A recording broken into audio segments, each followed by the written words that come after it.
Shalom para pendengar yang dikasihi oleh Tuhan Yesus. Kiranya Tuhan memberikan rahmat-Nya kepada para pendengar semua. Sebentar lagi kita akan mendengarkan pembacaan Alkitab audio dalam versi bahasa Indonesia sehari-hari. Siapkan hati saudara. Lukas pasal 5. Penjala ikan menjadi penjala manusia. Pada suatu kali, Yesus berdiri di pantai Danau Genesaret, sedang orang banyak mengerumuni dia, hendak mendengarkan firman Allah. Ia melihat dua perahu di tepi pantai. Nelayan-nelayannya telah turun dan sedang membasuh jalannya. Ia naik ke dalam salah satu perahu itu, yaitu perahu Simon, dan menyuruh dia supaya menolakkan perahunya sedikit jauh dari pantai. Lalu ia duduk dan mengajar orang banyak dari atas perahu. Setelah selesai berbicara, ia berkata kepada Simon, "Bertolaklah ke tempat yang dalam, dan tebarkanlah jalamu untuk menangkap ikan." Simon menjawab, "Guru, telah sepanjang malam kami bekerja keras, dan kami tidak menangkap apa-apa. Tetapi karena engkau menyuruhnya, aku akan menebarkan jala juga."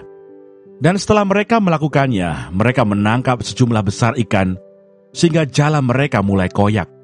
Lalu mereka memberi isyarat kepada teman-temannya di perahu yang lain, supaya mereka datang membantunya. Dan mereka itu datang. Lalu mereka bersama-sama mengisi kedua perahu itu dengan ikan, hingga hampir tenggelam. Ketika Simon Petrus melihat hal itu, ia pun tersungkur di depan Yesus dan berkata, "Tuhan, pergilah daripada aku, karena aku ini seorang berdosa." Sebab ia dan semua orang yang bersama-sama dengan dia takjub, oleh karena banyaknya ikan yang mereka tangkap. Demikian juga Yakobus dan Yohanes, anak-anak Zebedeus, yang menjadi teman Simon. Kata Yesus kepada Simon, "Jangan takut, mulai dari sekarang engkau akan menjala manusia." Dan sesudah mereka menghela perahu-perahunya ke darat, mereka pun meninggalkan segala sesuatu, lalu mengikut Yesus. Yesus menyembuhkan seorang yang sakit kusta. Pada suatu kali, Yesus berada dalam sebuah kota. Di situ ada seorang yang penuh kusta. Ketika ia melihat Yesus, tersungkurlah ia dan memohon, "Tuan, jika Tuan mau, Tuan dapat mentahirkan aku." Lalu Yesus mengulurkan tangannya, menjamah orang itu dan berkata, "Aku mau, jadilah engkau tahir." Seketika itu juga lenyaplah penyakit kustanya. Yesus melarang orang itu memberitahukannya kepada siapapun juga, dan berkata, "Pergilah, perlihatkanlah dirimu kepada imam, dan persembahkanlah untuk pentahiranmu persembahan seperti yang diperintahkan Musa, sebagai bukti bagi mereka." Tetapi kabar tentang Yesus makin jauh tersiar, dan datanglah orang banyak berbondong-bondong kepadanya untuk mendengar dia dan untuk disembuhkan dari penyakit mereka. Akan tetapi ia mengundurkan diri ke tempat-tempat yang sunyi dan berdoa. Orang lumpuh disembuhkan. Pada suatu hari ketika Yesus mengajar, ada beberapa orang Farisi dan ahli Taurat duduk mendengarkannya. Mereka datang dari semua desa di Galilea dan Yudea dan dari Yerusalem. Kuasa Tuhan menyertai dia, sehingga ia dapat menyembuhkan orang sakit. Lalu datanglah beberapa orang mengusung seorang lumpuh di atas tempat tidur. Mereka berusaha membawa dia masuk dan meletakkannya di hadapan Yesus.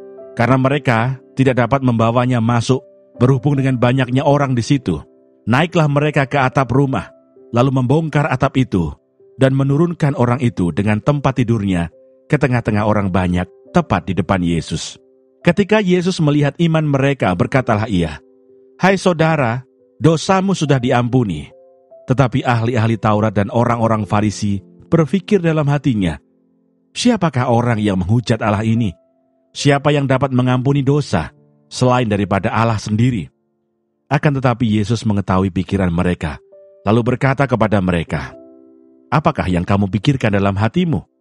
Manakah lebih mudah, mengatakan, 'Dosamu sudah diampuni,' atau mengatakan, 'Bangunlah dan berjalanlah'? Tetapi supaya kamu tahu bahwa di dunia ini Anak Manusia berkuasa mengampuni dosa." Berkatalah ia kepada orang lumpuh itu, "Kepadamu kukatakan, bangunlah, angkatlah tempat tidurmu dan pulanglah ke rumahmu." Dan seketika itu juga bangunlah ia di depan mereka, lalu mengangkat tempat tidurnya dan pulang ke rumahnya sambil memuliakan Allah. Semua orang itu takjub lalu memuliakan Allah, dan mereka sangat takut, katanya, "Hari ini kami telah menyaksikan hal-hal yang sangat mengherankan."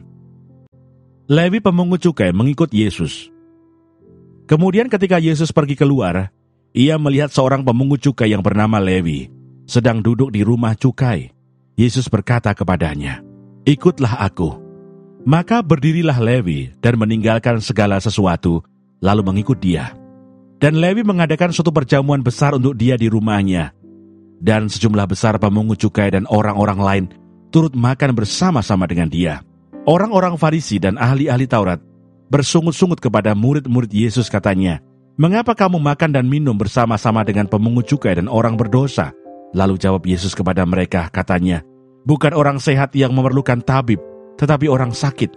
Aku datang bukan untuk memanggil orang benar, tetapi orang berdosa, supaya mereka bertobat." Hal berpuasa. Orang-orang Farisi itu berkata pula kepada Yesus, "Murid-murid Yohanes sering berpuasa dan sembahyang. Demikian juga murid-murid orang Farisi, tetapi murid-muridmu makan dan minum." Jawab Yesus kepada mereka, "Dapatkah sahabat mempelai laki-laki disuruh berpuasa, sedang mempelai itu bersama mereka? Tetapi akan datang waktunya, apabila mempelai itu diambil dari mereka, pada waktu itulah mereka akan berpuasa." Ia mengatakan juga suatu perumpamaan kepada mereka. Tidak seorang pun mengoyakkan secarik kain dari baju yang baru untuk menambalkannya pada baju yang tua. Jika demikian, yang baru itu juga akan koyak, dan pada yang tua itu tidak akan cocok kain penambal yang dikoyakkan dari yang baru itu. Demikian juga tidak seorang pun mengisikan anggur yang baru ke dalam kantong kulit yang lama, karena jika demikian, anggur yang baru itu akan mengoyakkan kantong itu, dan anggur itu akan terbuang, dan kantong itu pun hancur. Tetapi anggur yang baru harus disimpan dalam kantong yang baru pula, dan tidak seorang pun yang telah minum anggur tua ingin minum anggur yang baru, sebab ia akan berkata, anggur yang tua itu baik. Terima kasih Bapa di surga untuk firman-Mu hari ini. Berkati kami semua supaya kami mengerti isi hati-Mu. Terima kasih para pendengar semua, kiranya Tuhan memberkati. Dan jangan lupa untuk share dan subscribe.